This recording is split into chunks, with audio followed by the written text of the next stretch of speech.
Let's get right into it. This week, the name on the marquee has got to be Sean O'Malley, who this past weekend defeated handily Marlon Chito Vera in the main event of UFC 299 in front of 19,000 strong at the Kaseya Center in Miami, Florida. Technically evening their series one apiece between O'Malley and Vera, but this one, there was no fluke about it and no controversy about it. Mark, while you're still doing that, I'll throw it over to Omar first. What was your impressions of O'Malley's performance and Vera's performance in this main event title bout?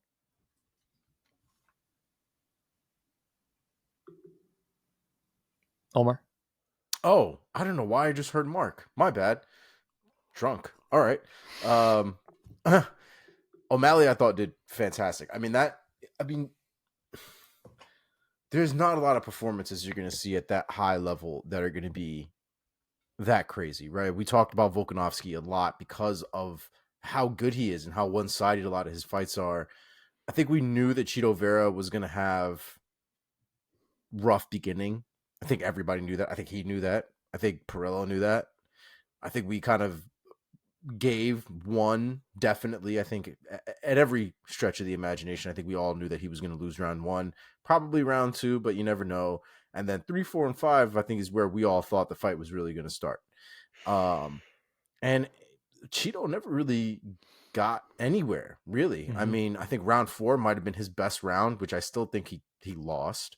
But it was the better round of all of his other rounds. And I don't know, man. It's difficult to gauge the Chito thing, because Chito is somebody who's very, very skilled, but kind of like we alluded to earlier with my issues as far as anxiety and things like that are concerned, he kind of had that look to him, right? Where he just couldn't let the trigger go. He couldn't get off.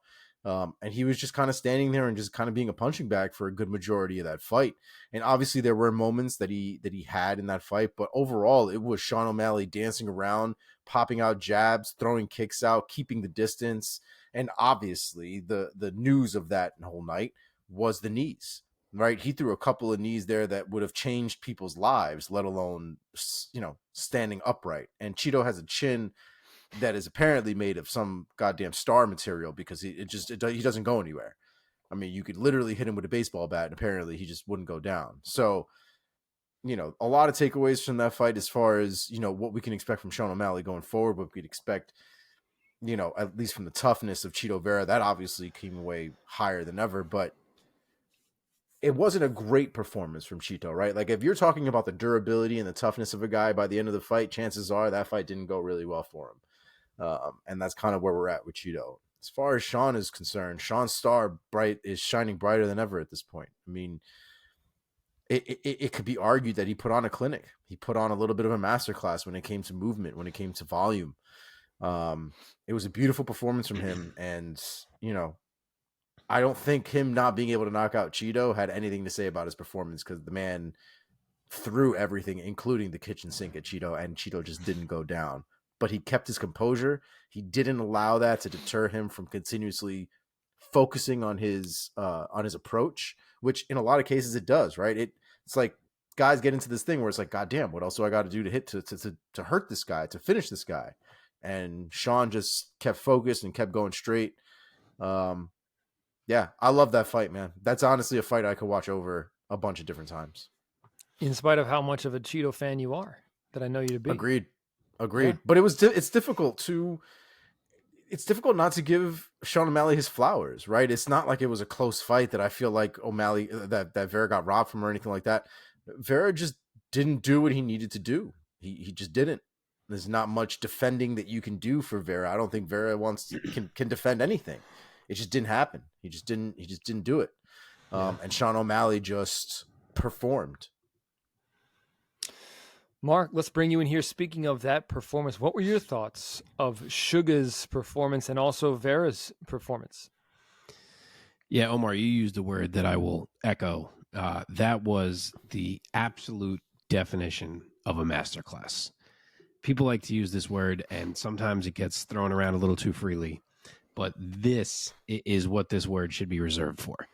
There was nearly nothing that Chito Vera could do to Sean O'Malley in that cage on Saturday night. His brain and his body were both in a blender. He had no idea what was coming.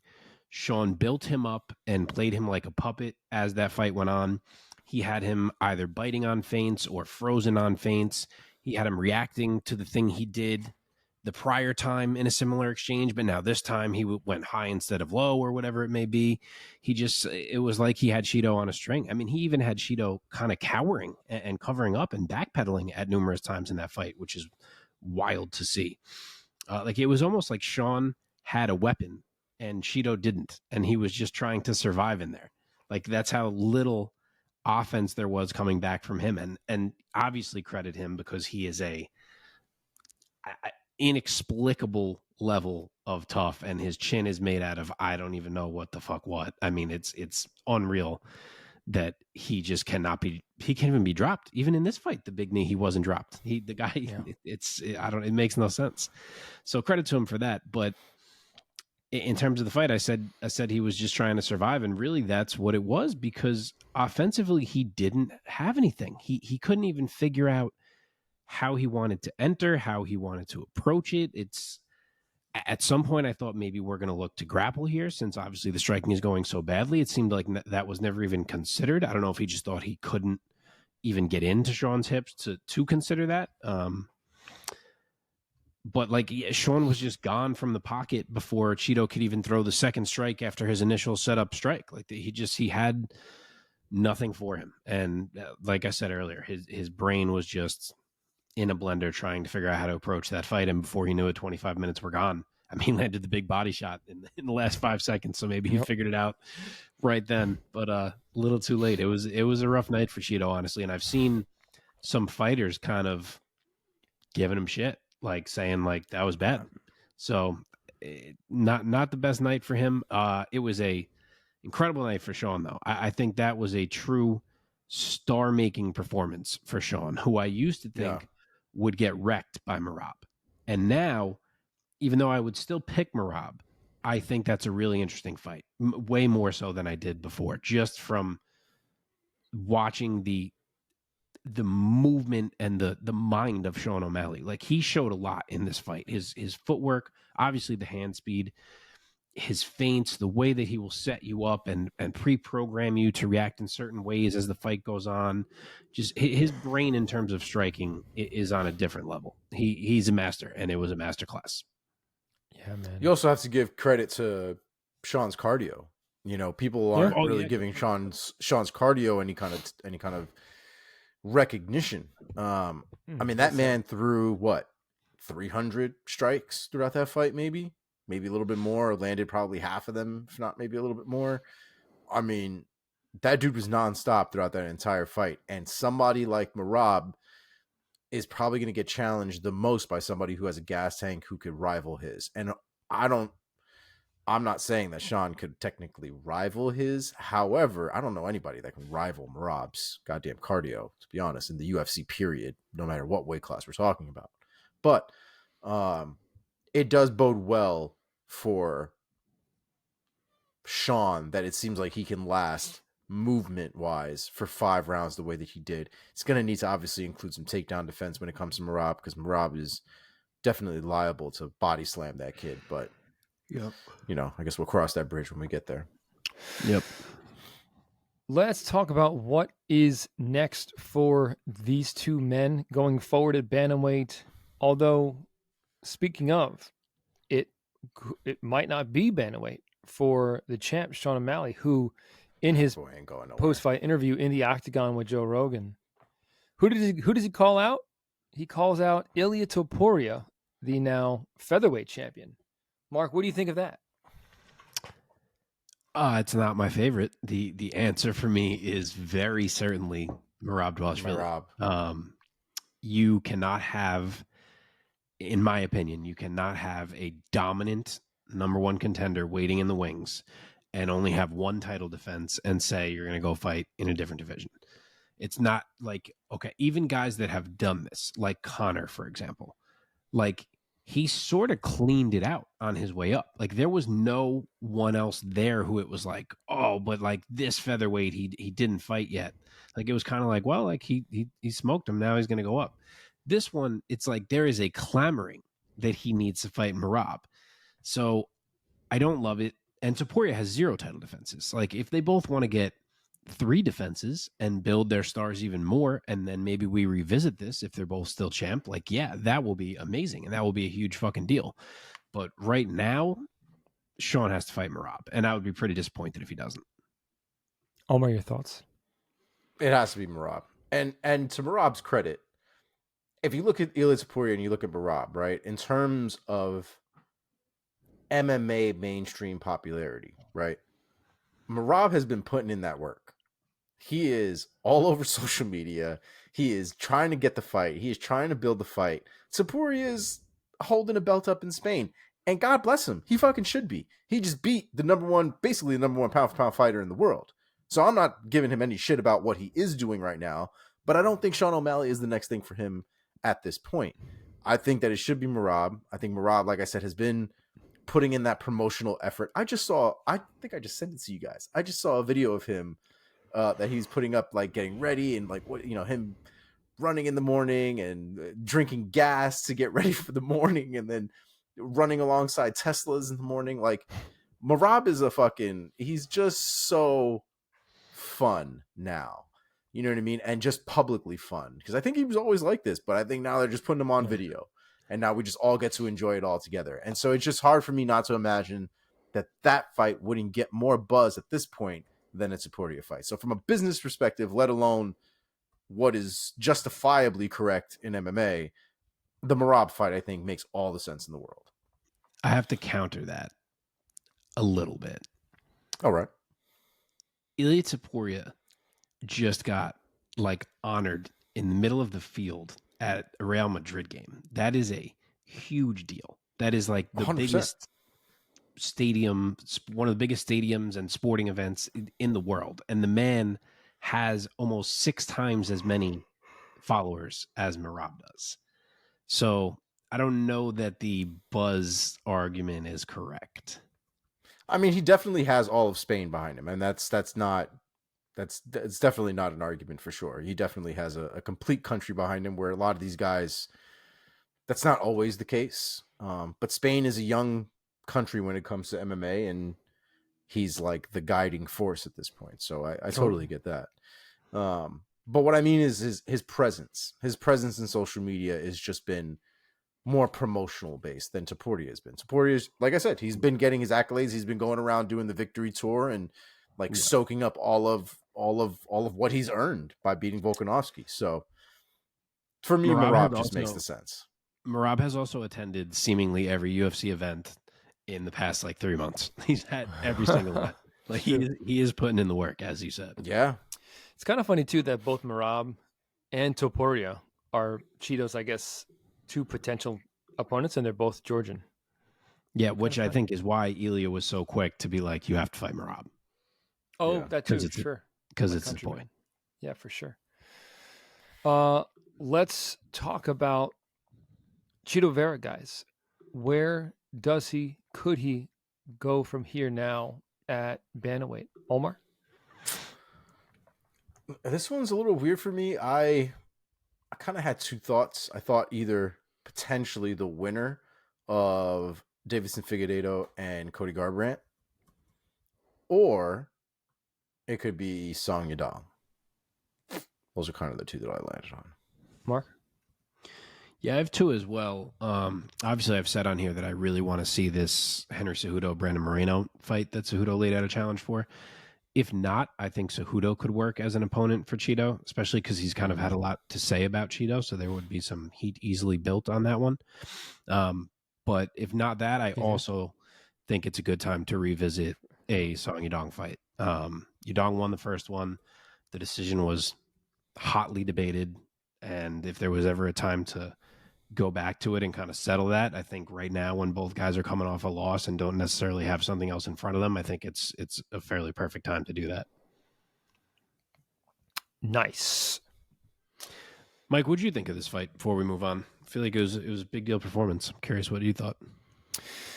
I totally agreed that I think it was a masterclass on O'Malley's part and a frustrating watch for Vera. But it was kind of like, I think many of us, I think a lot of purists and diehards kind of saw it coming for Chito's point of view, knowing that Chito can be a bit of a slow starter, and given the fact that he's giving up quite a bit of in the department of attributes with O'Malley. O'Malley, quite a bit taller and longer, although I think he's, for a guy who's like 5'8" in Chito, his reach is like close to 6 foot. Yeah, that's right. He has very long legs as well. Yeah, but that Sean being said, also, Chito, yeah, he visibly looked stronger. Like he looked like he was in like more muscle on Sean O'Malley this time around. Like he's a slim dude, so it's not like he's like jacked to shit. But there was something about him where you could tell he just seemed a little bit more solid than he has in the past. for sure. But in terms of the attributes thing, I also thought that Chito was having a hard time finding O'Malley throughout the night, and that I think that was a testament to both O'Malley's movement combined with his height advantage that he used very well. I think Chito had a hard time reaching his head. And yeah, O'Malley too busy. Chito not busy enough. O'Malley has great power, great pop to his punches. And Chito, in spite of how goddamn tough he is and how much of a warrior spirit he has, that wasn't the formula on this night to beat Sean O'Malley. Sean O'Malley, he goes back to the claim that he has defeated virtually every man that he's ever faced, except for the no contest against Munhoz because of the eye poke. But the guy's special, man. The guy is special. I also wonder, and this doesn't have to be a discussion for tonight, do you think he is the face of the UFC at this point? Yes or no? Mark? No. Omar? Sean O'Malley? No, but he's not far off though. He's one of, I would say. He's on his way. He's one of the biggest stars in the sport. Yeah. And in the promotion for sure. Yeah, I think that's fair. And I don't know. I definitely think he's more in tune than, so like, while Conor McGregor I still think is the face, even though the man hasn't fought in whatever and hasn't won in even longer. I still think that he's the face. I still think he's the most visible icon that props up the UFC. However, I do also think that Sean O'Malley is more of a face for the newer generation, right? I think there are a lot of newer MMA fans that may not know Conor McGregor the way that we know him. And it is possible that they just might know Sean a little bit more and maybe appreciate him a little bit more just because they've seen that rise the way that we saw Conor McGregor's rise. And while I'm not comparing the rises, just the experience itself, I think, has just led newer fans to gravitate towards him more as the face, perhaps. I think maybe you could say what Conor is and was to us millennials, O'Malley is to Gen Z. But it's interesting.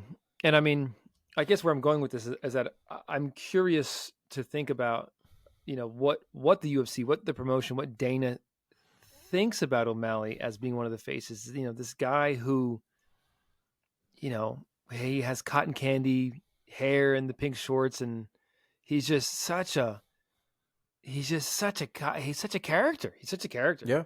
He's a performer. He's a performer for sure. He knows it too. You know, and that's the thing I like about O'Malley is, you know, I don't have a problem with a you know, what do you call them? Like a bit. I don't have a problem with a bit. I don't even have a problem with you like having a thing or whatever. Obviously we've talked about guys on here that have abused that whole deal, but Sean O'Malley's is fun. He has fun with it. And you know, he's real when he needs to be real. He's ridiculous when he can be ridiculous. And to be honest, I just find it all really fun. I'm having a good time with the O'Malley era. He's fun. I mean, for sure. Yes. And I think he is an incredible fighter. And I love tuning in and watching him fight every single time since he came onto the scene. It's like, this is a guy that you just kind of are drawn to watch because you know what he brings to the table. But I find him, you know, he's very flamboyant, obviously, in how he dresses and how he presents himself. But then when he like opens his mouth, I find him to be actually kind of introverted and soft-spoken. And yeah, he talks a little bit of shit from a very sort of a confident standpoint, but I don't find him to be like that kind of outgoing superstar. He obviously like he draws a lot of attention because of how he presents himself with his hair and his clothes, but he's just an interesting package just to think about. I do always notice that he talks like respectful shit. Yeah. Like if you didn't know him at all and you saw like the image of him, I think you would expect him to be more of a cocky shit talking guy than he actually is. Exactly. So that always kind of resonates with me. Yeah, you're exactly right. Respectful shit. He's like, I've known that I was better for Chito for 3 years. I mean, he's tough as nails, but I've known that I've been better. He's not the kind of superstar who's like, this guy's a fucking dead guy. I'm gonna bury him and blah blah blah. You know, I'm thinking of Connor, but anyway. I was gonna say that actually sounded like Connor. yeah. I mean, yes. Anyway, that's just a tip of the iceberg of a much larger conversation. But we should move on to the co-main event. And I have to say, I might be the most excited to talk about this fight.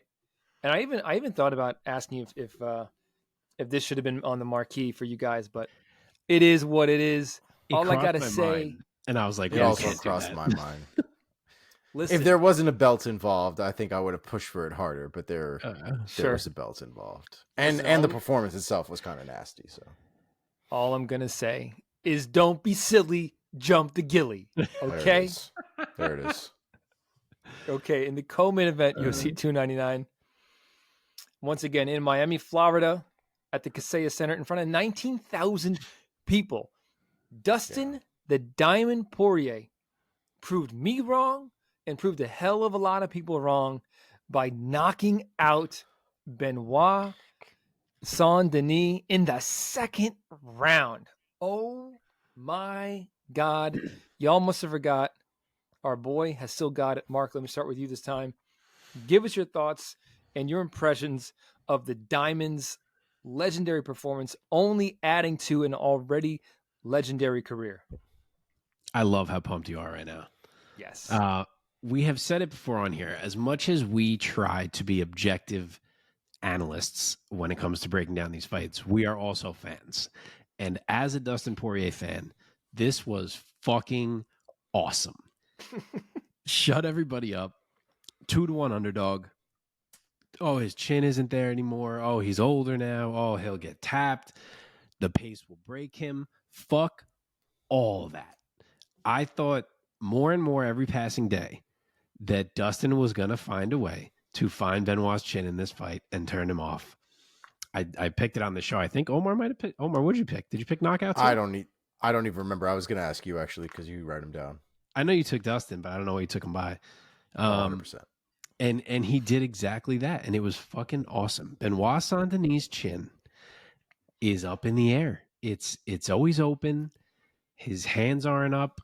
His head movement isn't great, and people don't see it because he's such a zombie that it makes it not matter. But like I said last week, Dustin Poirier is not the guy that you are going to eat these shots from, and he couldn't do it. And man, Dustin had to go through hell to get there. Let's not get it twisted. That pace from Benoit was fucking crazy. I remember looking at the clock in round one because I'm watching this. I'm pulling for Dustin heavy. I'm nervous. I'm fucking like sweating. And I remember looking at the clock in round one after Dustin survived like 3 or 4 tense spots, thinking like, okay, like we survived again.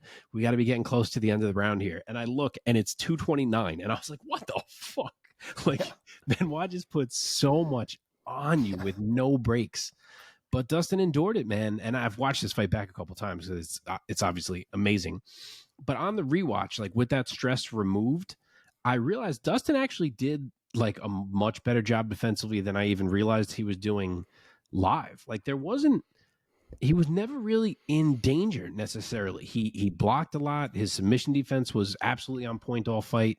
Live he was making me nervous when he gave his back a couple times, but even when he did that, it worked. He then got up. The one time he had Benoit got his hooks in, but even then, Dustin never really let anything get close. The only one that was, something was like across his mouth. And he kept getting up, kept getting free, and anytime he had a chance to swing, he was swinging, because I think he knew what we knew, and that's that he could find the chin and that the chin was open, and he knew if he could, it would change the fight, and he did, man, and he put him down. Another massive moment in the career of Dustin Poirier, and we ain't done yet. We ain't done yet. Omar, bringing you in here, what were your thoughts of how this fight played out? I thought I was going to have an aneurysm if he had jumped the ghillie one more time. That man must have pulled 5 or 6 guillotines in that fight, all of which I was like, what is it that you are doing right now? Because I just could not understand. Like, after the first 2, especially because he ended up in a bad position on almost all of them. I think the one that he ended up in the least bad position was the standing guillotine that he pulled, which I wasn't even mad at, because I was like, you're not going to lose position there, so you should be fine even if you do lose it. But the ones where he jumps and he's in full guard and he's like, fuck being on the bottom, I'm like, dude, what is happening here? Looking back at the fight is one thing, right? Because we know how it ends. But in the moment, things were not going well for Dustin Poirier, right? Like, these are not positions you want to see Poirier in. You don't want to see Poirier against the fence blocking, having to block shots, right? Having to block volume from Benoit. You don't want to see Poirier on his back trying to stop a rear naked choke from coming in and obviously losing the round, right? We don't know how the rest of the fight's going to go at that moment, so it's like, you don't want to see Poirier losing rounds at all. And so it was stressful. A very stressful first round. And then we get to the second round, and Poirier is tagging this boy. I mean, he still jumped some guillotines, but doing a much better job, and obviously was able to find the chin. Did you guys see the fun fact about the fight and the fight ending time? Yes. This shit is straight out of some witchcraft bullshit. I'm telling you that right now. This is some voodoo shit over here. But the fight time, the fight for Dustin Poirier and Benoit Saint-Denis ended in round 2 at 2 minutes and 32 seconds. The fight between Conor and Dustin Poirier, the second fight, not the one where Conor broke his leg. The first fight, you mean? Second. Sorry, yeah. I'm forgetting there was 3. Yeah. So the second fight, he knocks out Conor McGregor at 2 minutes and 32 seconds of the second round with the same goddamn right hand. Yep. I mean, that's a movie in and of itself. Just that. It's crazy. Absolutely beautiful performance. Yeah, man. And Poirier, he proves the exception of the rule. I didn't make the feel pick, the heart pick on this one. I went with math. To me, I was like, and we just are coming off the heels of the Volkanovski fight, and he loses that fight to Poirier very recently, weeks ago, really. And we all saw these stats of like fighters like 35 years old or older are like, what was it, like 0-17 or something like that? In title fights. Yes. Yeah. And here's Poirier, who is 35 years old, taking on a bigger, seemingly stronger and perhaps more athletic and more aggressive, like 28-year-old in Benoit Saint-Denis. And I'm like, man, this is just fucking math. Like, I'm going to go with the fucking odds on this one. But man, that's why they fight the fights, man. That's why they play the games. Whew. It does sound like Saint-Denis is strong as fuck, though. I mean, that was the one thing that Poirier kept talking about, was how strong Saint-Denis felt in there. Poirier's listed at 5'9", and Saint-Denis, being a 5'11" lightweight, is on the taller end of lightweight. And when they were doing stare downs and face offs, I was like, oh damn, BSD he's a big guy. He's bigger than he's like significantly, noticeably bigger than Dustin. And that was also apparent in the cage too. Finish. My bad. I was going to say, a lot of times guys that are bigger too in those divisions, or taller, I should say, are usually a lot skinnier. Like, you usually lose something in mass, I guess, when you get something in height. Benoit seems to have both. So he's got a good size, good height advantage to him, and he's also got some meat on his bones there. So he's in a good spot. He came across a dude that has dynamite for hands. Yeah. And speaking of the guillotines, man, the guillotines, excuse me.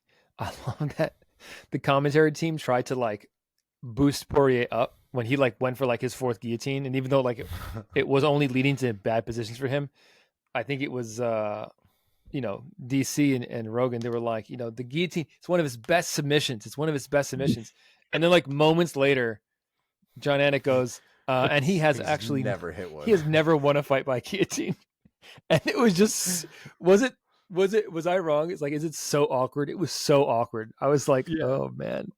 It was silent, and then John goes, if my facts are correct, and DC goes, yeah, they usually are. Nice. It's crazy though, because Dustin talks about, I was listening to his interview with Ariel, and he talks about how he hits the guillotine all the time. Yeah. In practice, in the gym, he hits it all the time. Even back when he did it to Khabib, he always says that. For the life of him, he cannot do it in competition. It won't. It just doesn't stick. I think also it speaks to the fact that BSD it was so big a couple of those times. Saint-Denis just like pushed his way out of it. Like he's just too big and strong for Dustin, I felt. Yeah, he tried a few different grips too, and it did not work. Yeah. Mark, what were you going to say? I cut you off. To Omar's point before of Dustin saying that Benoit was strong, I don't know if you were referring to the same thing I'm about to, but he was sitting with Brett Okamoto after the fight, and his review was kind of like, not kind of like, it was that he was saying that Benoit did feel really strong, but not like positionally and technically. Yeah. Like he said, like position wise, he didn't feel overbearing. He just felt very naturally strong, which kind of checks out with exactly how visually it looks like Benoit fights. Like I have not really thought he was some, technical, perfect weight bearing wrestling, like a Khabib style. Totally. He's just a beast. Yeah. Definitely a guy that likes to muscle things around, and he's got the cardio to take advantage of that too. So yeah, that's true, man. Well, let's talk about the future for these two guys at lightweight. I forget. Did Dustin call anybody out? I don't think so in the octagon. No. But he had a great line though when Joe was like, "You're the man, Dustin," and he goes, "I'm just a man, Joe. I'm just a man." Amen. Yeah, that was great. Yeah, man. Dustin's the fucking man. But obviously, I'm sure you guys have both seen a lot has been said recently about Dustin getting the next shot at the belt against Islam, perhaps in June. Omar, what are your thoughts? Yeah, I mean, if we're being honest, man, it's kind of a mess. That top of that division. If you want to give him Islam, I'm not going to fight you on it. There's also Armin that's in the mix there as well. You could probably give him Armin because he does look like he's trying to go for that belt. That's always going to be if Charles loses. Nope, other way around. If Armin loses, I think you can give him Armin. Who? I was thinking you can give Poirier Armin if Armin loses against Charles. Not the other way around because Charles basically just fought Poirier essentially. I guess now is what, 5 years ago? No, could it have been that long? Jesus. 2019, right? Holy fuck. So 4? Jeez. That's 5. Yeah, I can't do math. No. It was 2021. Okay. So it wasn't that long ago. Say, my God, my life can't be flying by that quickly. Khabib was 2019. Yeah. Khabib was 2019. Okay. Anyway, yeah. So Armin, if Armin loses that fight, or maybe even Beneil, I'm not against a title shot though. Mark, your thoughts? Yeah, I mean, as you said, there is a lot of talk about him fighting Islam in June, which, it is a little bit crazy considering there is no reason he should have jumped either Gaethje, who just had KO'd him, or Oliveira, who, as Omar said, he is behind since he lost to Oliveira. So it's weird, but like I get it, I guess, that they're both on UFC 300, which is still a month away. So people are very quick to be like, well, like they both have fights booked, so let's just get Dustin and Islam on the books. And honestly, if Islam is ready in June and Gaethje or Charles wouldn't be ready by then after UFC 300, I'm not going to say no. Like, as much as it's not, I guess, necessarily right, like let's just call it a lifetime achievement award title shot for Dustin, and like I love that. and I'll be I love down. that. But yeah, I mean, of course, there's UFC 300 is going to determine a lot, because like Gaethje and Charles could both lose, and Max wouldn't be ahead of Dustin if that happens. I guess Armin could technically be ahead of Dustin if he beats Charles, but like at that point, if you say we're going to do Islam Dustin, no one's going to fucking complain at all. So it's going to depend. You know, we could get a scenario where Gaethje wins and he does get his shot, but Armin beats Charles. So then they're like, okay, the other fight is going to be Dustin and Armin for the winner of Islam and Gaethje. You know, there's a lot that could happen here. I think that we kind of just need to let UFC 300 play out before we go booking shit. That's really what my stance is. Oh, you think we should let 300 play out? Oh, interesting. Okay. Considering both of those fights are on the same card, like I just feel like so much depends on who wins those fights. Dude, I love what you said. I think, and I'm on board with the lifetime achievement title shot with what will probably be Dustin's like last crack at it, right? Oh, he's yeah. 35. I would imagine, yeah. I'm like, let's go. Let's get the guy the belt. Come on. Like, let's give give him another Gaethje's shot. In the same boat. So like, if he beats Holloway after he just head kick KO Dustin, how do you justify not giving it to Gaethje? Like, there are complications here. But if Dustin wins, then you have Gaethje Poirier 3 for the belt. Hello. That's very true. That's very true. Like I said, though, it's a mess, man. That top of that division right now is a mess. And the real issue is that we've gotten all of these old guard versus new guard fights. Yep. And the old guard is fucking up these new guards. Yep. And so it is just not going the way that they wanted it to go. Right. Especially if Charles beats Armin. It's going to be even more the same, that it's just Charles, Justin, and Dustin, and no one can beat them. That's the last one, I think, at this point. That's the last old versus new is Charles and Armin. Yep. Yeah, man. Ooh, can't wait. See, I mean, it is a mess, but I think I'm excited by all of the. Oh, it's fun. Play out. Yeah, it's fun. Yes. That's what it is. Okay, let's talk about Benoit, God of War, Saint-Denis. Let's talk about it, Mark. What is next for the Frenchman? You know, he swung big. Something just went in my eye. He swung big here. He had a huge opportunity, and he missed. But I do think he gets another solid opportunity to establish himself in his next fight. I could see it be a vet who also lost on this card, like a Rafael dos Anjos.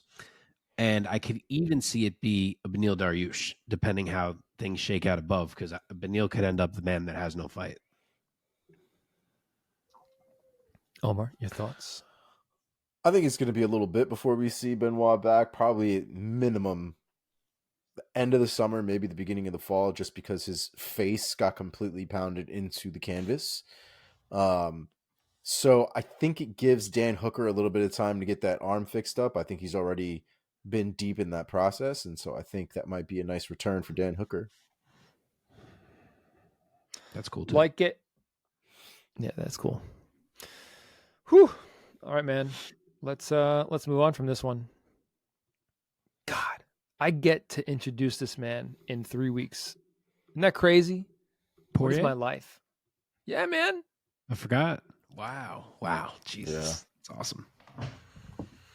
Crazy. For those listeners who might not know, as the cage announcer for Anthony Pettis Fighting Championship coming up, their very first event of 2024 on April 7th, going down in Hammond, Indiana at the Civic Center, there will be another special guest of honor, and this time it will be Dustin the Diamond Poirier. And he just won this fight, which is incredible. It would have been incredible anyway, but now it's going to be that much more incredible. Yeah, that's pretty dope. Yeah, man. I started writing my little introductory spiel for him today, and I was like getting fucking goosebumps. I'm not even kidding. I want to make it good. It's going to be good. It's going to be like my ode to Poirier. I'm going to switch from me like, ladies and gentlemen, it is my pleasure to welcome to the cage. And like by the end of it, I'm going to be like, Dustin, I love you. I'm your biggest fan. I really like the time that you beat so and so. Remember that one? Anyway. And then you're gonna give him the mic. Just give him a little wink in the gun at him. No more fucking thumbs ups. Stupid ass. All right, let's move on. This was a fun one. In the welterweight division, Michael Venom Page defeats Kevin Holland by a unanimous decision. All three judges gave it to MVP 29-28. Omar, let me start with you. What was your impression of this performance? First time, his UFC debut for MVP. I think it was kind of amazing. I am kind of annoyed that people on the internet seem to have been saying that this fight was boring. I'm not really sure what part of this was boring. I didn't find it boring at all. Yeah, me neither. Maybe they're mad that it wasn't a brawl. There's, I guess, opinions will vary on what kind of fight they wanted or expect. But Michael Venom Page is a technician, man, and the kid is a sniper. I mean, that is literally the best word for what it is that he does, because he is outside bouncing, and the next thing you know, he's cracked you in the face. His ability to jump into distance and close a shot is only rivaled, frankly, by Stephen Wonderboy Thompson. I thought it was a beautiful performance. Kevin Holland didn't look comfortable in there for a second. No. It was to the point where Kevin Holland looked like he was getting Kevin Holland. Kevin Holland did in there, just frustrated, didn't even have the ability to talk shit in there. Michael Venom Page was jeering at him the entire time. By the end of it, Kevin Holland looked so frustrated that he was getting out big mouthed that he just started talking shit and started doing dumb things back. But in the end, man, I thought Kevin Holland lost that fight pretty handedly. You know, he had a moment where he got MVP down and started raining down some elbows, but like MVP had done a decent amount of work all through that round, even in that point. So you can give that round to Kevin Holland, but I thought it was a pretty handed fight for MVP. Mark, your thoughts on the fight? Yeah, I'll say quickly before I get into the fight. There are a lot of happy welterweights over on that Bellator roster today, because a bunch of them just got legitimized in a pretty big way. I feel you have Douglas Lima, who's the only man to ever finish MVP. You have Logan Storley, who beat him and who has otherwise only lost 2 fights to Yaroslav Amosov. You have Amosov himself. And then, of course, you have the champion Jason Jackson, who beat Yaroslav Amosov. And all 4 of them, I think, just got their resumes very legitimized by the ease with which MVP beat number whatever he was, 11, or I don't remember, Kevin Holland in the UFC. So I think they got to be feeling pretty good about themselves as a group. As for the fight, we got to call this thing like it is. Kevin Holland did try to grapple. It's not like he just gave MVP the fun striking match that a lot of people thought he would. And I think almost everyone thought if Kevin Holland did try to grapple, he would win this fight. And it did not go that way, because once he started getting touched, and that happened basically immediately, he had some moments where he was like, fuck it, I got to work in some grappling here. And he went for the choke. He had some ground and pound, and MVP fought through all of it. And he even worked his way back up to his feet. So you got to give him credit. And on the feet, he put on a show. I mean, he looked significantly more dominant than Wonderboy did against Kevin Holland. And that says a lot. Wonderboy and Kevin Holland had a scrap. This was not a scrap. This was MVP beating the fuck out of Kevin Holland. So that tells you a lot about the skill level of MVP. I really don't think, I mean, he could have got a knockout, but aside from that, I really don't think that debut could have gone any better for him, because Kevin is very good, and we know that. And he got clearly beat. It's interesting you said that. I don't know if I fully agree. I thought, yes, his fight against Wonderboy was a scrap, but Wonderboy really fucked him up in that fight. He landed a lot of like spinning head kicks. I mean, I think that I thought of it more as MVP really just outpointed him. I mean, he landed some hard shots as well, for sure. I don't mean I damage. think I mean that Kevin Okay. Holland was in every exchange and the fight was Yeah. close throughout, whereas here he was like borderline hopeless. I mean, Totally. honestly, Yeah. Wonder Boy was a little fucked up by the end of that fight. He had damage Yeah. on his face. He did Oh, too, he for was sure. shot. MVP did not. MVP barely had a scratch on his face, and that included the ground and pound that Kevin, landed on him in that second round. So I don't know, man. MVP really did a number on Kevin Holland there. I mean, Kevin Holland's inability to do anything in that fight, I thought for me was what was most astounding, because even like Mark said against Wonder Yep. Boy, Kevin Holland was able to do things in there. Yep. Kevin Holland couldn't pull the trigger against MVP. It was wild. I think it's because MVP is partly that much more athletic and agile and slippery than even Stephen Wonderboy Thompson. He's also 6'3", so he's that much harder to reach than Wonderboy. So let's talk about where these two guys go from here. And I'm glad that we have already invoked the name of Stephen Wonderboy Thompson so many times in this discussion, because I feel that there already is a groundswell of support for this potential matchup, being Michael Venom Page against Stephen Wonderboy Thompson at 170 pounds. MVP, people have been talking about him potentially, hopefully one day getting into the UFC, and now he is. And Wonderboy is still here.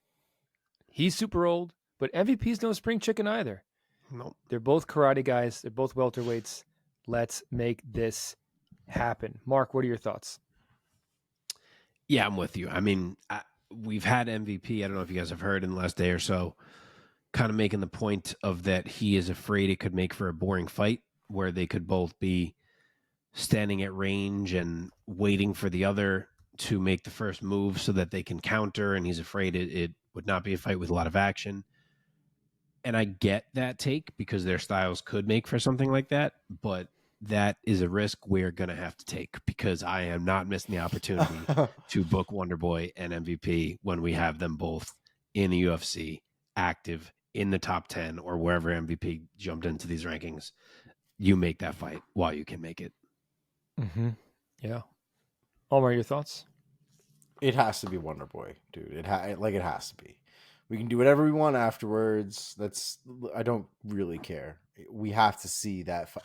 I don't know if there are any other guys that use essentially pure karate and taekwondo the way that those two do, and that have been brought up from jump using that. Maybe Pettis, but like even Pettis doesn't use it like that. I mean, No, yeah, I agree. Pettis uses it like as a base and things like that, but he doesn't rely on it the way a Gracie would BJJ, right? Like these guys rely on their striking to a high degree and their bounciness and their range and all the fundamentals of Taekwondo. They just sort of adapt it to MMA, but they keep that style very, very,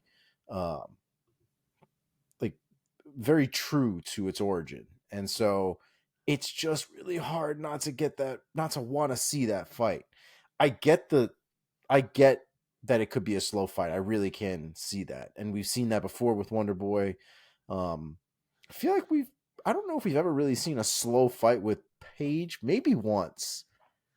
Paul Daly Maybe was kind of once. slow. He actually ended up out grappling Paul Daly. Oh, but that was Paul Daly being a bitch. The one time Paul Daly was being a bitch was the time that he didn't want to strike with MVP and decided to take him down and just hold him down.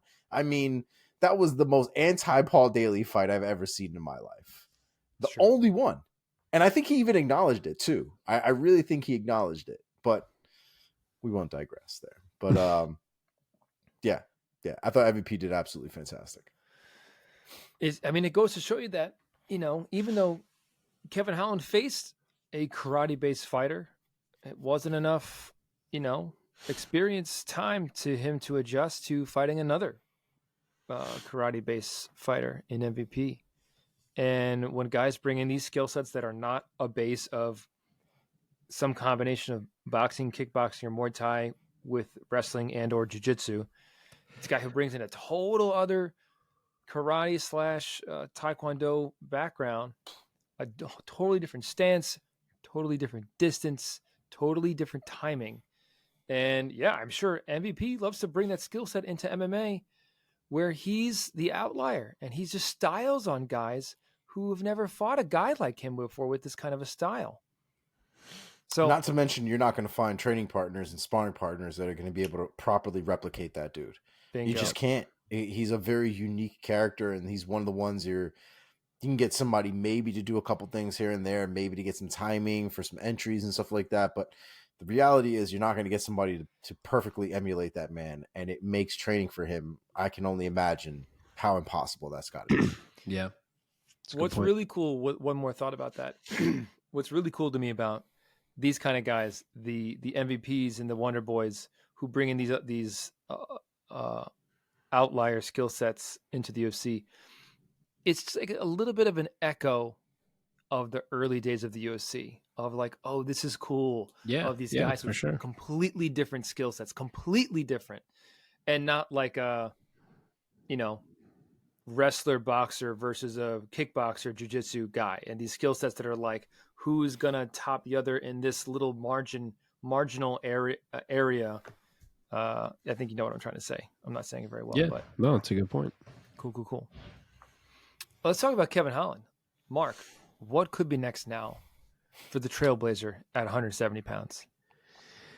Holland's a weird fighter. He's had a little bit of a weird career because every time you think he's like putting it together and going on a run, he kind of hits a rough patch. He has his up and downs, but he has shown you the talent on a lot of different occasions. So you could argue that he's at a point where he needs a step down and should maybe fight someone who's not ranked.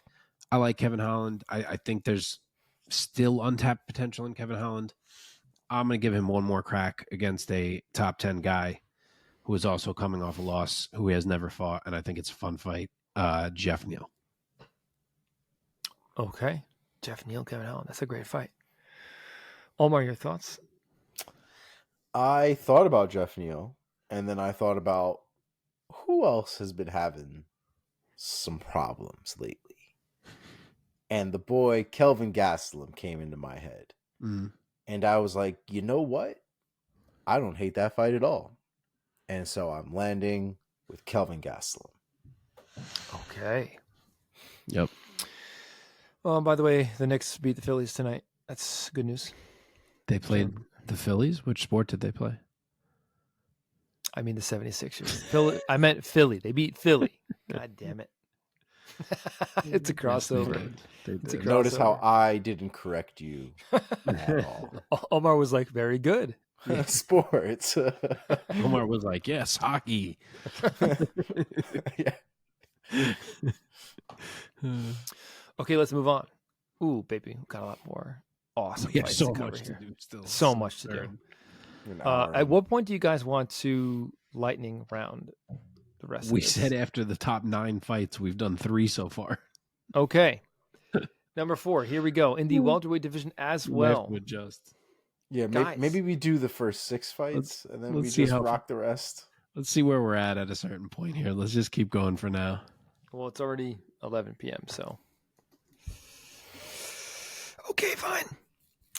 In the welterweight division also, Jack Della Maddalena has stamped his ticket to the elite upper echelon of the welterweight division by defeating Gilbert Burns by knockout via knee and elbows in the 3rd round, the official time 3:43 of round 3. Mark, go first.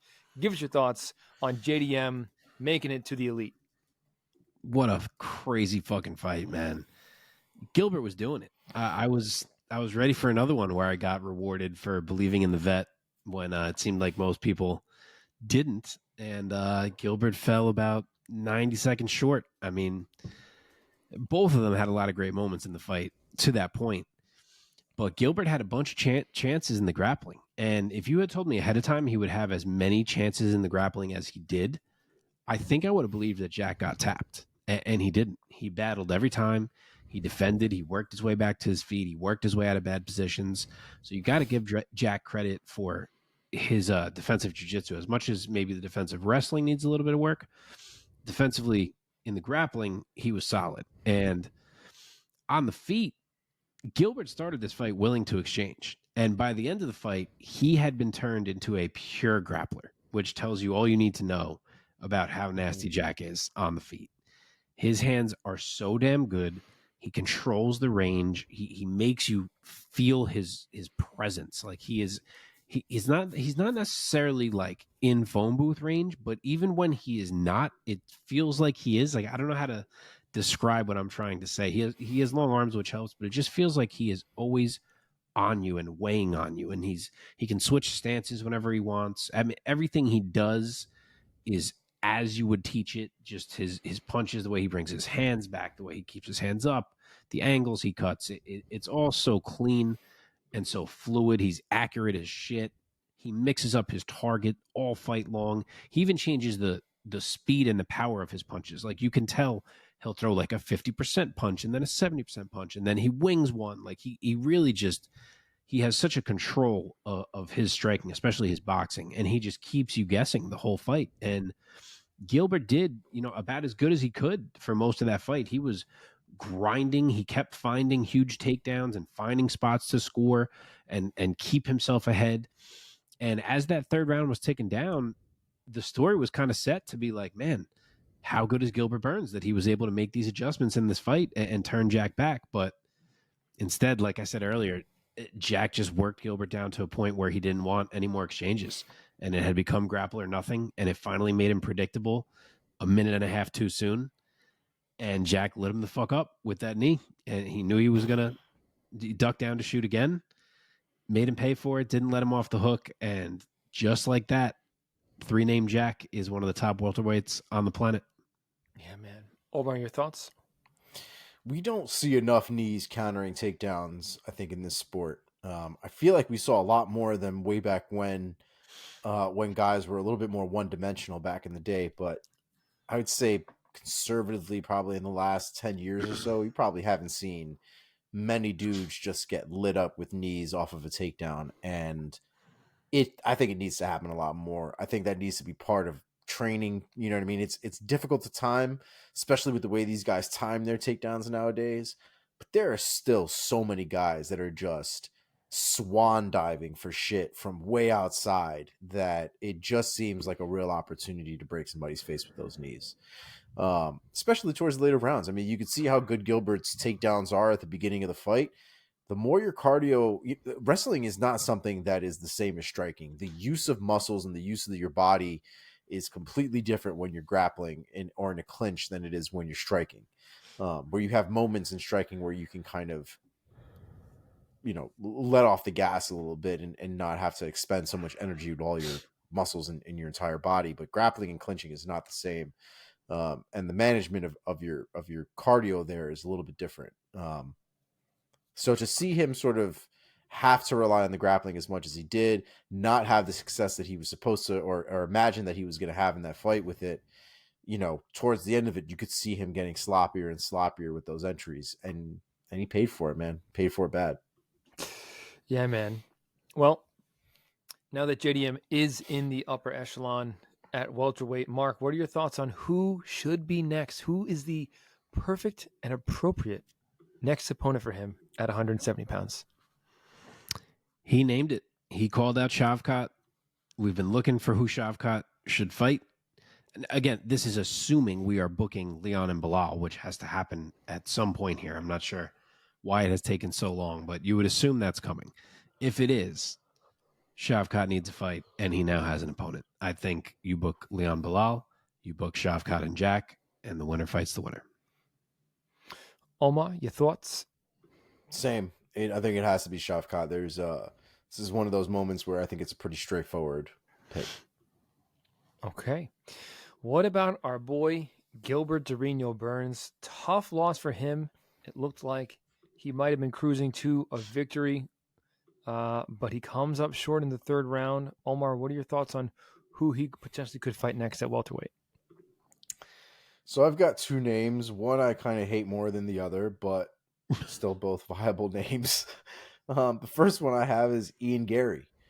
I don't know if we're there yet. We very well might be, but if we are there, this is not a bad name for Ian Gary to establish himself as a contender, for us to really see what his mettle is like for the belt. So I think that's an interesting perspective as well. Prospect, I should say. And the other one I had was Sean Brady. Not sure what the status is on Sean Brady, but from a stylistic standpoint, I think that fight's a little bit more interesting. Okay, let's move on. Can I go? Go ahead. Oh, yeah, my bad. I have two names also. I think that this is there have been other good times where it was passed on. I think this is another good time where you could finally make the Colby versus Gilbert Burns fight and everyone would be down. Oh, fuck yeah. But I do personally want to see Gary and Colby. And if I had to guess, I still think that's what the UFC is looking at. So my fallback option would be the same as Omar just said, which is Sean Brady. I think that's put them in there, hope that they grapple and that it doesn't become just a striking affair. But to see who shakes out as the better grappler in that one, that'd be a cool fight.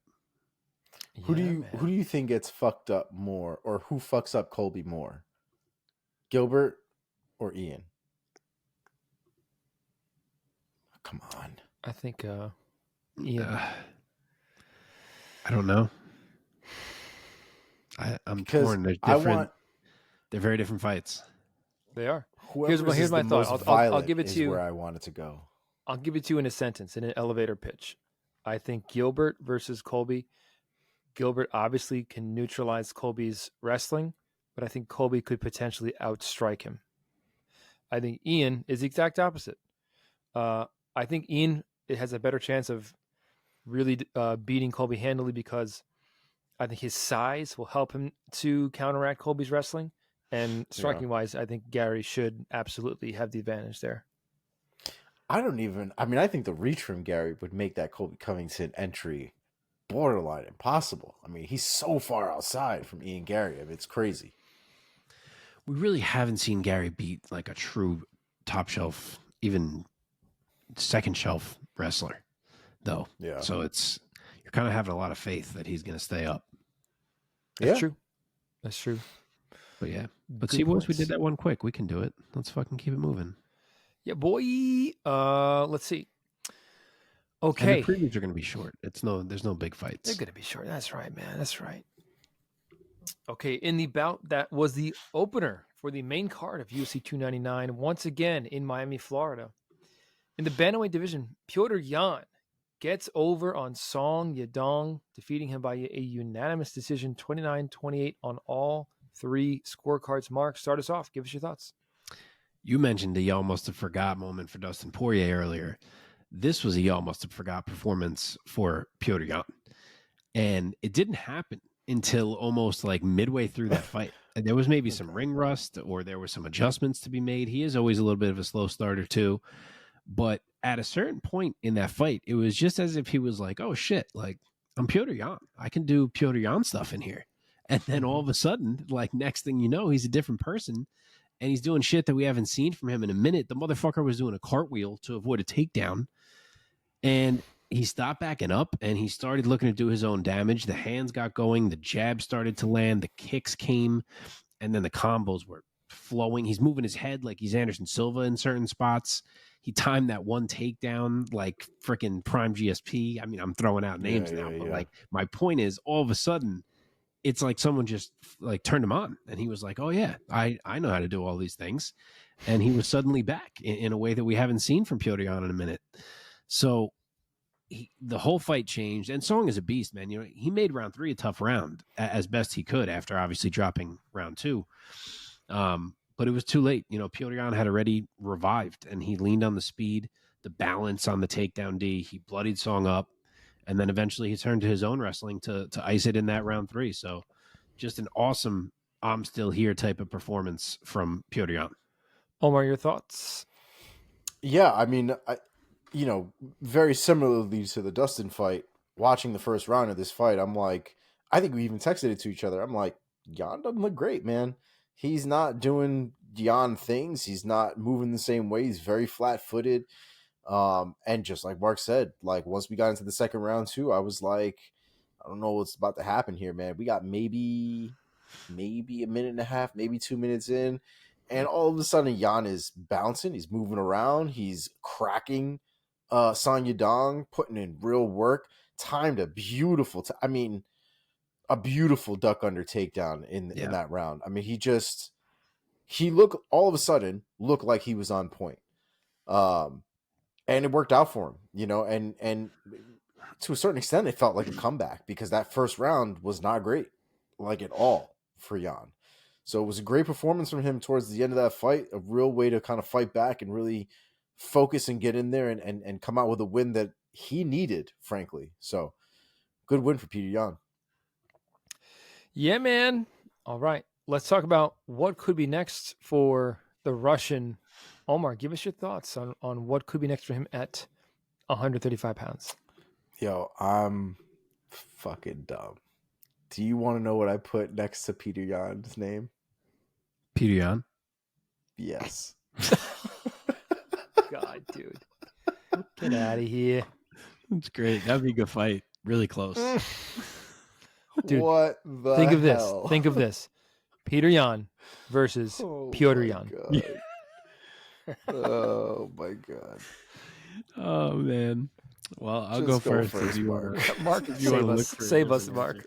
Yeah, this was a big win for him. You know, he's still ranked number 4 in the division. Number 3 for me, actually, considering he beat Corey, who the UFC has him behind. So it's kind of wild to think that he's still ranked that high after, you know, he lost 3 in a row, but obviously was to the top guys.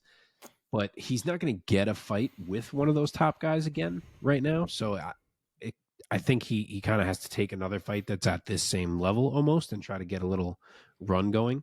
So I think the best option is the winner of Davison Figueiredo and Cody Garbrandt going down at UFC 300. Okay, Omar, would you like to redeem yourself? I don't hate that, actually. I had that obviously for the for Marlon Vera, but I think if I was going to pick anybody off of this list here, very possible that a fight with Umar Magomedov might just be an interesting one.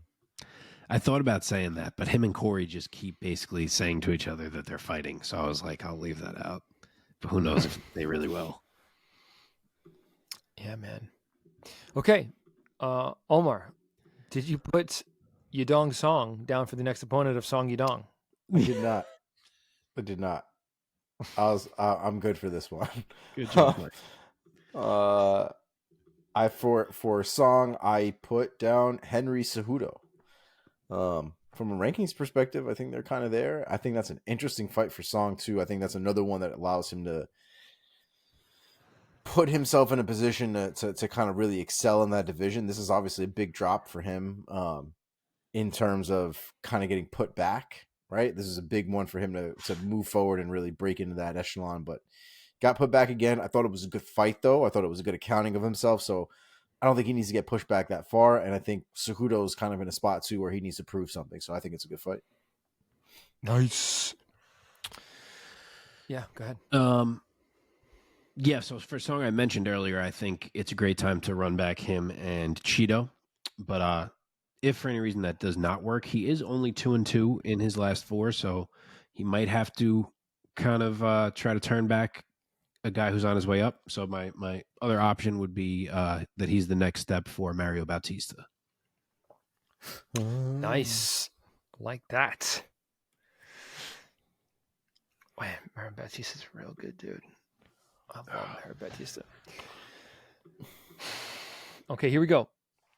The feature bout of the prelims on ESPN and ESPN Plus in the heavyweight division. Curtis Blaydes gets it done, defeating Jailton Almeida by knockout. The official time, 36 seconds of round number 2. Omar, start us off. Give us your thought of how this heavyweight scrap played out. And Jailton Almeida no longer undefeated. Yeah, that was a weird moment for Jailton Almeida. Just didn't really play that one correctly. You got to give him credit though in the first round. Now we you can discuss damage. Oh no, I'm so sorry. He was not undefeated, but his huge win streak was snapped. Yeah. 15 fight win streak, I believe, is what it was. Yes, but he did well in the first round. There's not a lot of guys that can say that they got Curtis Blaydes down to the ground and were able to essentially keep him on bottom. I don't even know if there are a handful of guys that can say that. So that's something that we definitely need to take into account, and that he needs to get credit for. We can definitely give him, there might be something to said about the damage that he didn't cause on the ground, that it was all purely control, and things like that. Those are all fine criticisms, but the reality is that he kept Curtis Blaydes from doing basically jack shit for an entire round. That is rare bear. Now, once we got to the second round and he wasn't already in a grounded position, things took a real turn there. And Curtis Blaydes seemingly was able to kind of anticipate the ground attack at this point. He was able to defend against the single leg that Almeida was going for. And he just put him in a spot where Almeida should have just let go. He should have just let go, reset and got distance, and then, maybe try it again or something like that. But just the fact that he hung on to this man's leg, like it reminded me of it. It's just not what you should be doing, right? It just looks very odd that you're just going to sit there and just take all of this damage. So it was a weird finish, very, very weird finish. But Curtis Blaydes beat this dude very, very much in line for a title fight, I would imagine, at this point. And here we are. And here we are is right. Mark, your thoughts of the fight? Jailton Almeida is such a unique fighter, man. And for the first time, I'm not 100% sure how far I think he goes, because we've all been super high on him, obviously, and we weren't wrong about any of the skill. The skill is all there. This man ragdolled Curtis Blaydes in round one, ragdolled him, treated him like no one has before in the grappling. But at the same time, it was yet another round from Almeida, so call it 6 in a row now, from the Derek Lewis fight to this one, where not really any damage was being done. He's not landing ground and pound. He's not threatening with subs. And I get it, we saw him finish a lot of guys on his way up to these last two fights. But now that he has hit this upper level, if all he can do against these guys at heavyweight, where dudes are dangerous as fuck, if all he can do against these guys is control them, he's always going to be vulnerable to exactly what we saw in this fight. Because if you let guys at this level hang around, and if you're not hurting them as the fight goes on, and they get to restart every round with another chance to hurt you, some shit is bound to happen. And that's exactly what we saw in this fight. Like, yes, Blaydes got dominated in round one control-wise, but he stood up and he was like, all right, I'm feeling fine. I'm going back to the corner. He was pretty much unscathed. And then all it took for him was one chance, one stuff shot, some hammer fists. I think Jailton must have thought he was fine to eat them until it was too late. And next thing you know, it's a hammer fist knockout for Curtis. So there are definitely some things for Jailton Almeida to work on if he's going to deliver on all that promise that he has. He has to find a way to present more danger and not just present control. But this was Curtis Blaydes' night, man. He will not go away from the top of this division. I think a lot of people were kind of looking past him here. Every time he loses, he follows it up with a win, and now he's fucking back to calling out Tom Aspinall, and Aspinall saying yes. So Blaydes is that is well positioned as you can be. I fucking love it, dude. I love Curtis Blaydes, man. I want him in a title shot so bad now. I'm like, let's go. Almeida's really interesting though, man, because he's seemingly on two spectrums here. He's either running through dudes and finishing all of them, or he's laying on them and not doing anything.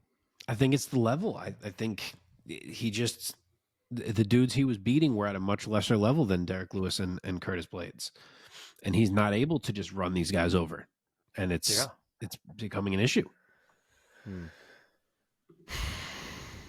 Yeah, man. I think he has to make an adjustment.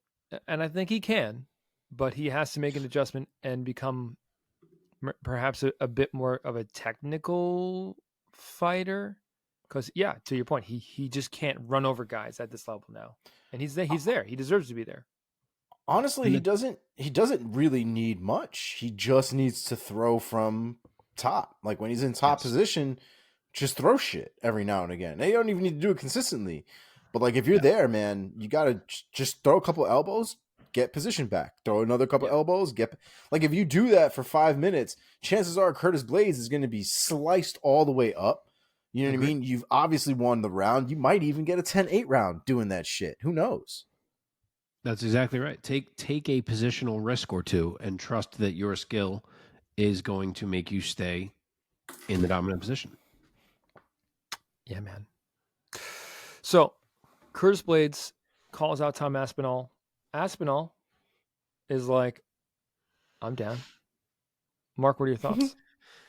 Yeah, I've been thinking Tom should take a fight while we wait for this Bones Stipe thing that is happening God knows when. I've even back when he won this belt, I said my guess was he ends up having a defense against Cyril Gane while we wait. Has that changed to Curtis Blaydes now? It may have. We have the built-in story already with Aspinall and Blaydes. I think Aspinall wants Blaydes more than he wants Gane because he wants people to say that he made it right. And I don't know what the UFC feels about Tom defending an interim title. You know, maybe they're just not about it, in which case we probably get Gane and Blaydes, which is also cool. Yeah. But Blaydes may get this crack at Aspinall. Omar, your thoughts? I don't know if legally they can not give Aspinall, right? Because I always hear that their contracts are basically you have to offer these dudes 3 fights a year. Yep. So I don't know if they could just not do that. You know what I mean? And I think if Tom wants this fight, they're going to screw Tom out of his prime if they continue this bullshit. Yeah. So I really hope that they do give him a fight. And I think, you know, a fight with him and Curtis Blaydes, especially with the way the first one went, where it was basically nonsense, right? Like it was, no one really won that fight. It was an injury. It was a freak. Oh no, issue. It was over in 20 seconds or whatever the fuck it was. Wasn't it his knee? His knee was it just exploded, wasn't it? That's what I'm saying. 20 seconds into the fight. Mm-hmm. We didn't even get to see it. Yeah. So I think it's a perfect time for it. Curtis Blaydes made a good accounting of himself. God knows how many times we're going to get to see that currently over the next few years. I just think it's the perfect time to do it. And it sounds like Curtis Blaydes doesn't want dick to do with Cyril Gane, like at all. So. Okay, let's talk about Jailton Almeida. Omar, give me your thoughts of what could be next for him at heavyweight. What does he need to do to get back on the horse, and who should he fight next? I think the train needs to slow down. I think we've obviously come to a brief stop here. I don't think we can be catapulting this dude up the way that we were trying to, right, with his performances and his successes and his wins. So I think somebody a little bit closer to his ranking and just kind of slowly building him up ideally and seeing where he goes from there. I think a fight with Volkov is a very interesting one, and I think it presents a lot of issues that he could run into. The dudes that are going in the top of heavyweight are all giants compared to him, and not even from a size perspective, but from a height perspective as well. Volkov is going to be that, I think, a good first test for him to see how he's going to deal with that. Mark. Yeah, I thought about Volkov. I went a different route just because we obviously just saw him fail against one grappler. I would like to see if he can pass a test against a slightly lesser one, which would kind of be re-encouraging if he could beat a grappler. So I will go with Sergey Spivak. Yeah. Ooh, that's nice. That's nice. That will be a great litmus test for him. It's like, this is another guy who he might not be able to just take down and bully that easily, because Spivak also is someone who looks to be a ground fighter, and he's also a giant.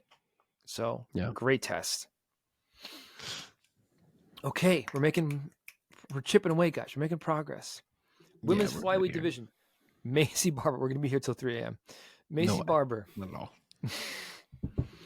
at all. Defeats Katlyn Cerminara by unanimous decision. The scorecards read 29-28, 30-27, and 30-27, all for the future Maycee Barber. Mark, go first. Give me your thoughts on this fight. Maycee bullied Katlyn. You know, she didn't look amazing necessarily, but she bullied Katlyn into fighting her fight, and she is going to win that type of fight. And frankly, that's what she's been doing to everyone. Like, she just really excels at forcing people to fight her fight. And I really thought that Cerminara was live here to possibly put forth like a smart veteran performance and just repeatedly disengage every chance she got and reset at range and win on points. but she didn't fight that fight. And I still think she should have, because anytime they were at range, it was Katlyn that was landing. But she just let herself get sucked into the scrap. Half the time it was her initiating clinches. And Maycee was stronger, especially in the clinch. She hits harder. She has better dirty boxing. She's a bit better grappler. And that ugliness is just where she lives. Like that's her fight. And I don't think Katlyn approached that fight the right way. I think she gave herself a hard fight to win. And she may have gotten round 2. You know, it's not like she was dominated. You know, round 2 was a close round. But Maycee got at least 1 and 3, and that's enough for another dub, and she keeps marching up. Yeah, man. Omar? I love the way that Maycee Barber fights, man. She's a little dog, and it's great to, you know, we've had a lot of opinions on Katlyn and her fight style and her approaches to fights. And granted, in the last couple fights, maybe last 2 or 3 fights, she's been a bit more aggressive, a bit more, you know, inside with her range, actually landing punches and things like that, landing strikes and not just throwing volume out for volume's sake. But Maycee Barber is a scrapper, man, and you can see that she comes from that Team Alpha Male. That approach is very, very much that team's approach. And she's a grinder. And I did not for a minute think that Maycee Barber was going to let Katlyn have the kind of fight that Katlyn would prefer to have, right? Working on the outside, keeping everything at distance, landing strikes when she needs to, getting away from Maycee on the returns. Maycee was just in her face. Maycee was just in her face the entire time and didn't allow her to have that kind of fight. And in those gritty wars, just like Mark said, Maycee Barber for me is always going to come out on top, and she makes those fights that way. So it's hard not to pick her in these situations. So it was a beautiful performance from Maycee. Tough one for Katlyn. Not super surprised though. And Omar, staying right with you, give me Maycee's next opponent in your estimation. I think she's got to be a part of this top pack here in the division. What is this? I don't have to listen anymore. I just have it written down at this point. But I think that the best thing for her at this point would be the loser of Fior versus Blanchfield. Okay, yeah, I agree. I don't think there's really even any other step that makes sense at this point. We know we're getting Valentina and Grasso. They're coaching tough. This Fior Blanchfield fight is going to determine who fights the winner of that. And there's really no one else for Maycee to fight, so it's got to be the loser of that one. Like it. And Mark, now staying with you, anything you want to say about Cerminara? You said me? Yeah. I will go Tracy Cortez. I think she is due for a shot up the line a little bit, and I think Katlyn is due to kind of take on someone who's a little bit down the line, and I think that works.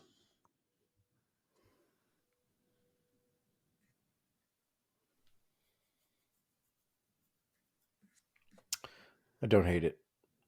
I think for me, I was in the realm of Natalia Silva.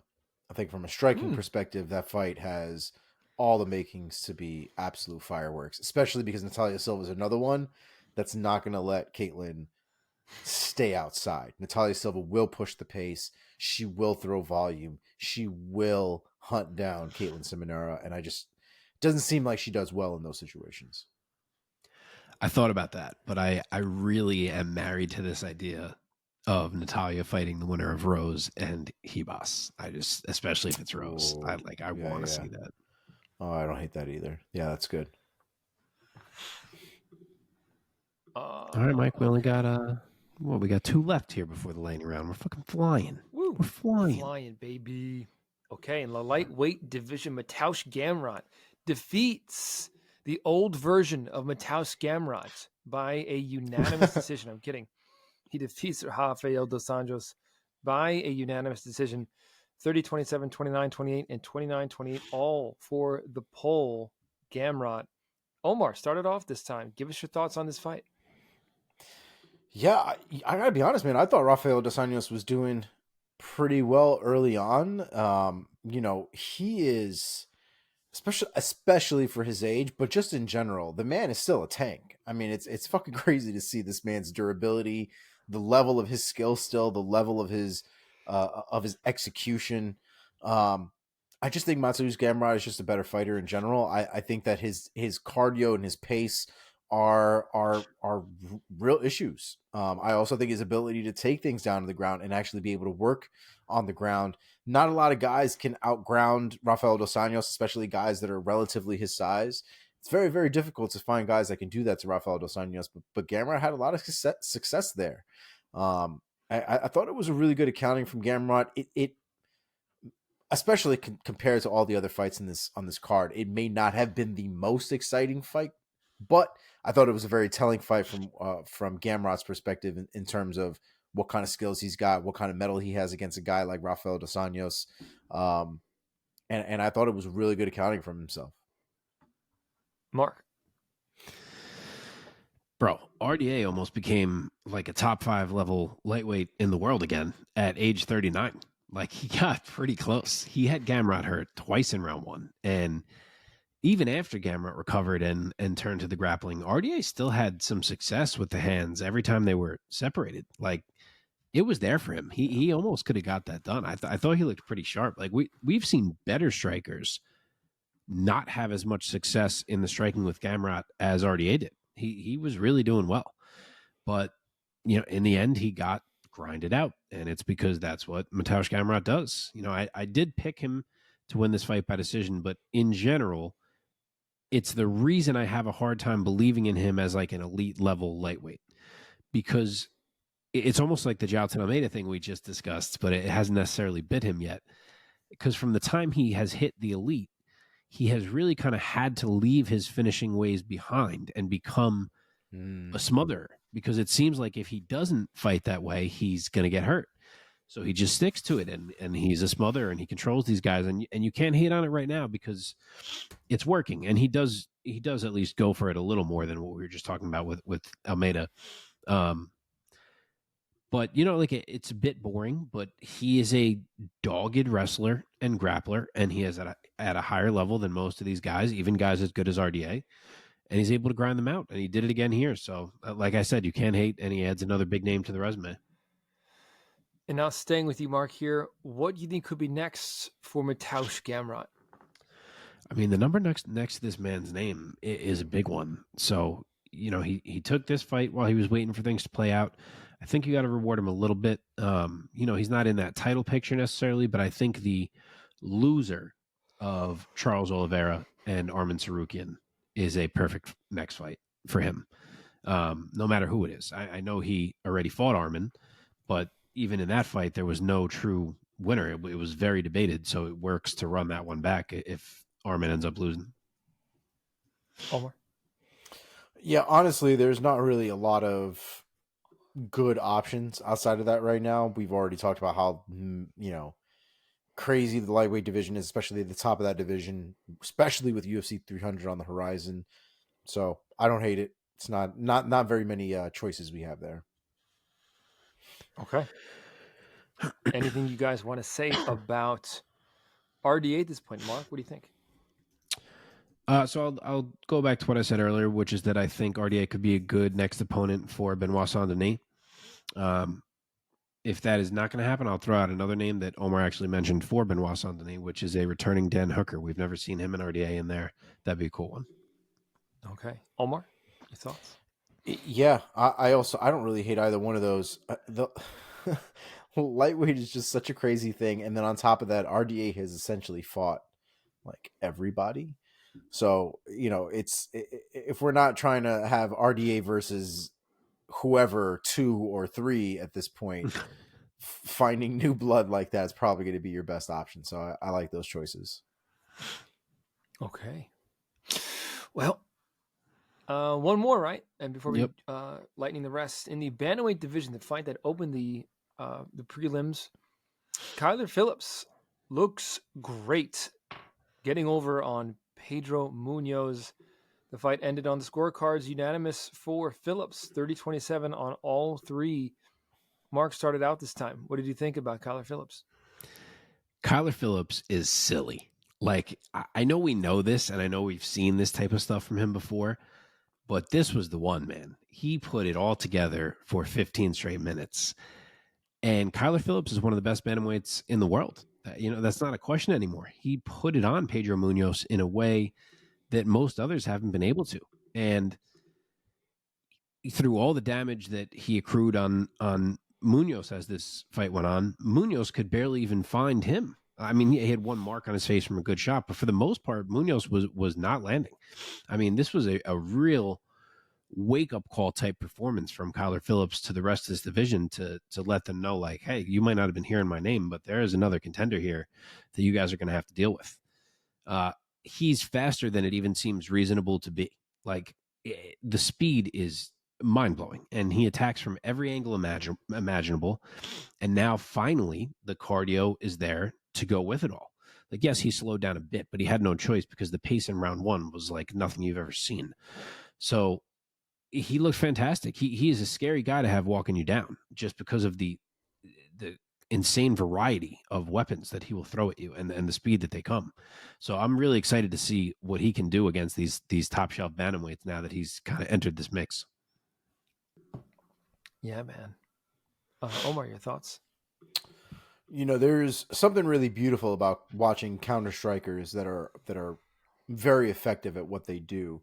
And a lot of it is because of the risk that's involved with it, right? Like, it's almost like putting yourself in the line of fire and then seemingly finding a way not to get hurt. So it was amazing to watch Kyler Phillips stand in the pocket with Pedro Munhoz, have as many pullbacks as he did. So a pullback, for the event that no one really knows, right? If I throw a 1-2, right? In most situations, I would imagine you throw a 1-2, dude's probably going to throw something back at you, right? That's kind of how the fight works. So Kyler Phillips throws something, he pulls back just out of range of the return strike, and then immediately comes back with him the right hand. We've seen guys like Conor McGregor and all kinds of dudes do it, but there are very few that can do it as consistently and as cleanly as Kyler Phillips and Conor McGregor's and the top of those kind of guys can do. And I thought it was Kyler Phillips' best performance by a long shot. And that's saying something because Kyler Phillips has had some amazing performances leading up to this point. So I loved it. I thought to essentially outclass Pedro Munhoz is a feat, a real feat. And that is just seemingly what happened. It was difficult not to feel that way at the end of that fight. Yeah, man. Yeah. Okay, quickly, Mark, give me the next matchup at bantamweight for Kyler Phillips. I don't know that he would say yes, but I'm going to say Dominic Cruz. I would love that fight so much, just watching the movement of the two of them countered against each other. So that's where I'll go. Yeah, that would be a footwork battle. Omar. Yeah, I don't hate that. I mean, we've kind of talked about some bantamweights here and there, and we've matched people up all over the place a little bit. So I'm just going to probably reuse another name, and just in the event that this is something I want to see from a stylistic standpoint. But honestly, man, Kyler Phillips versus Chito Vera, like, sign me all the way up for that.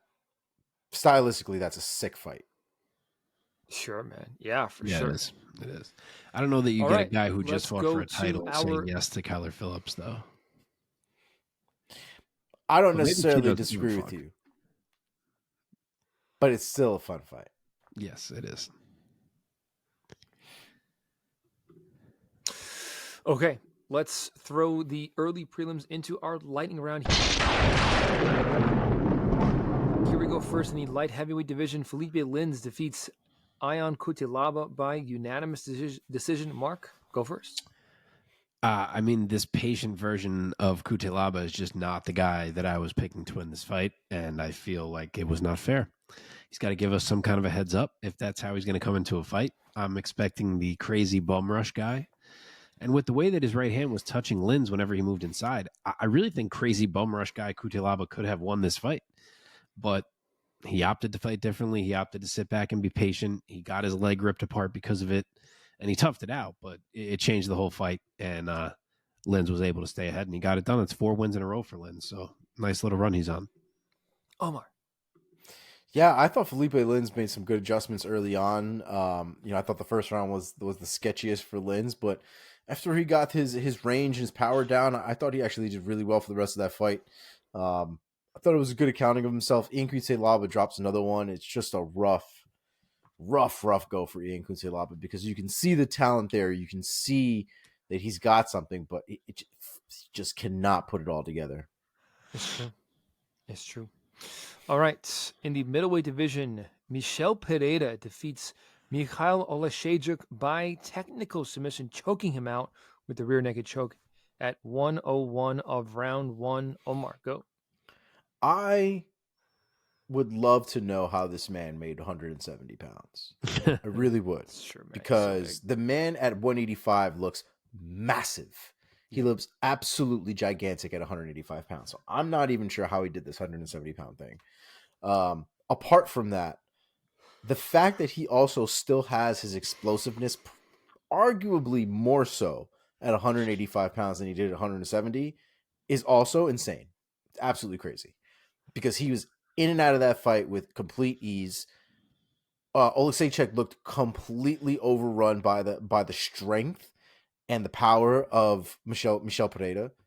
And not to mention that when he got down there, it wasn't even like it was a clean rear naked choke, but like the dude just muscled his way into that position. Yeah, kept it, squeezed it, and Oleszejczuk couldn't do anything about it. And he tried to the point where he didn't tap. He just went out.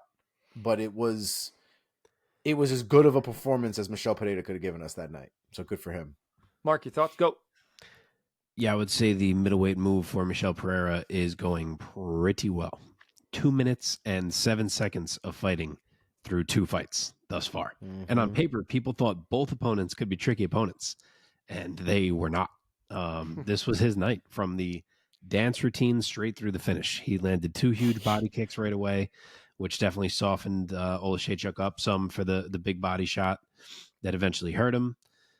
He chased him down, landed a knee, and then, like you guys kind of said, he went right for that choke in a spot that many would probably not have gone that route. It seemed like the move was just to keep pouring it on. But he did, and it paid off. And Oleszejczuk, who's known for his durability, I mean, he does go out on his shield without tapping, but otherwise was broken very fast by a scary new middleweight in Michel Pereira. That's right. Okay, in the heavyweight division, the debut went as expected. Robelis de Pain defeats Josh Parisian by knockout at 18 seconds of round number 1. Mark, go first. That was about as much as you could possibly live up to the hype. I mean, he did like exactly what his highlights said he would do. He hurt Parisian bad while going backwards. Like, the very first punch that landed when his feet had actually gotten back under him is the one that dropped Parisian. And all 3 punches that he threw while falling backwards hit the damn chin. So the accuracy is there too. So that's a scary man. We'll see. Obviously, the road is going to get harder from here, but crazy debut. Omar, did you see any shades of any other fight in there while you were watching that moment? That Josh Parisian zombie ass motion forward with zero care for his chin or life? Anything?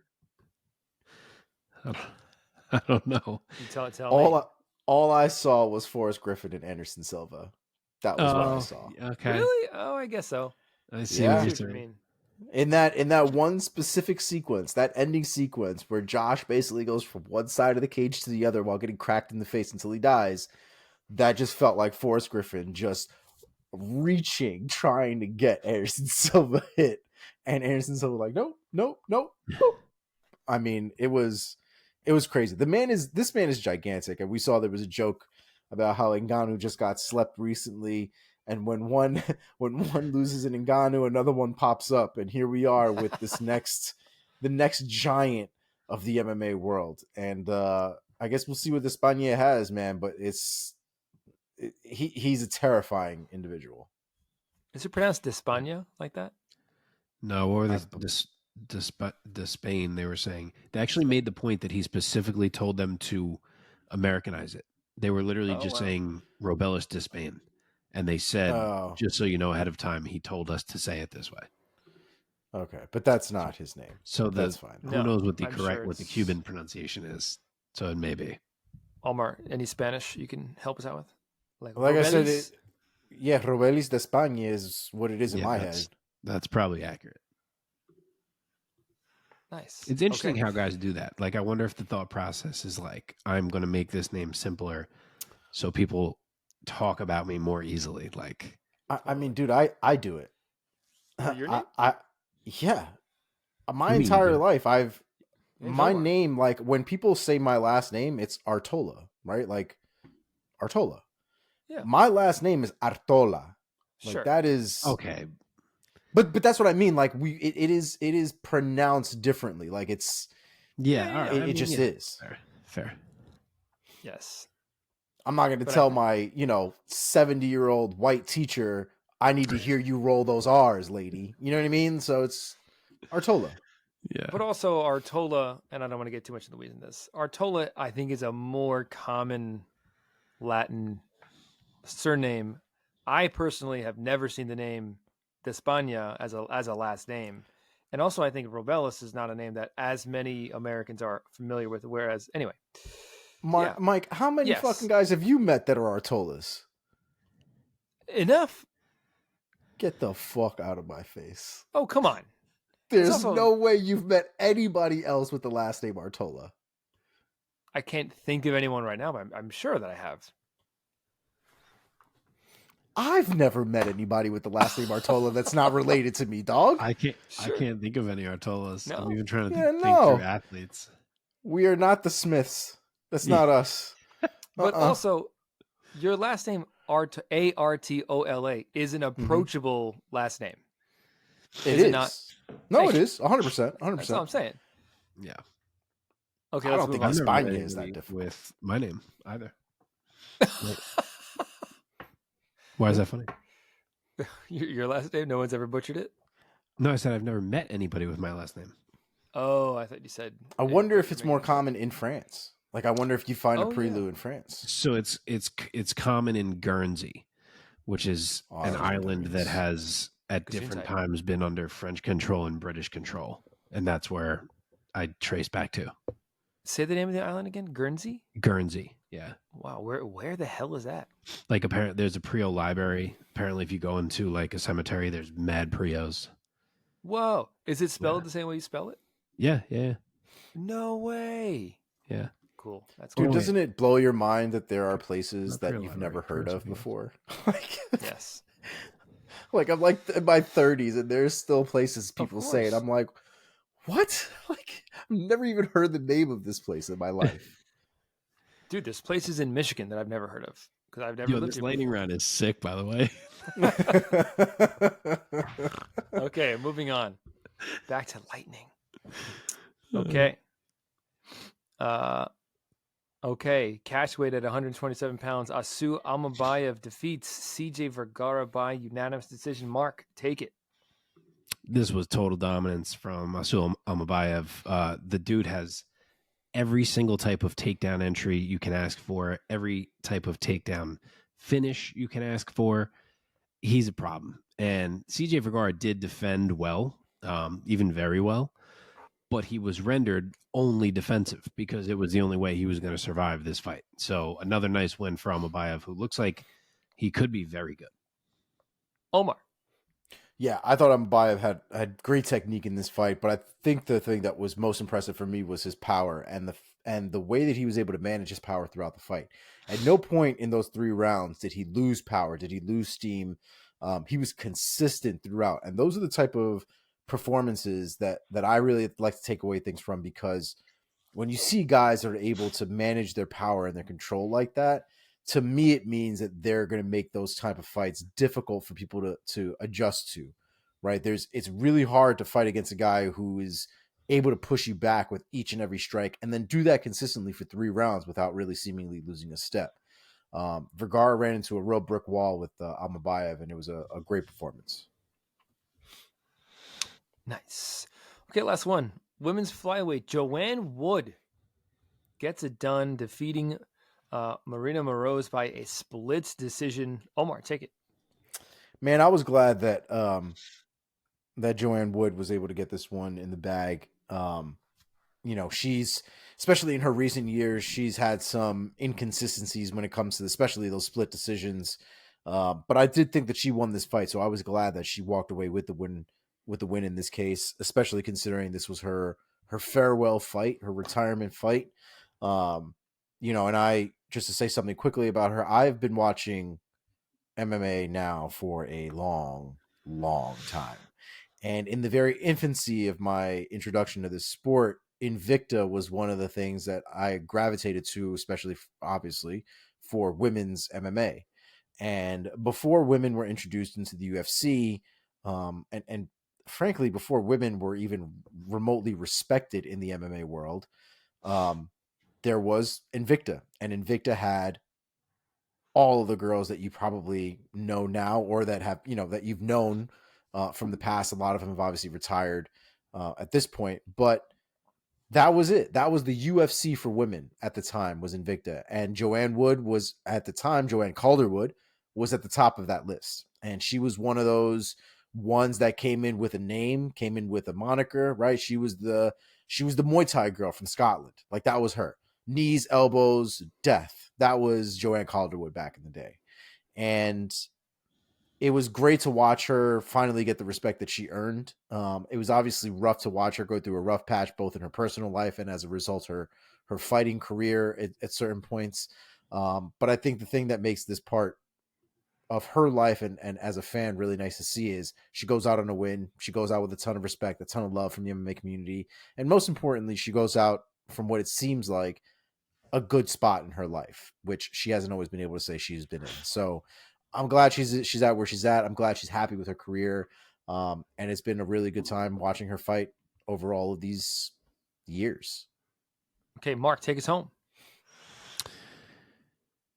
This was a good fight. I mean, the first round was dominant from Marina Moroz. I mean, I don't want to say dominant, but it was all her. She got an easy takedown.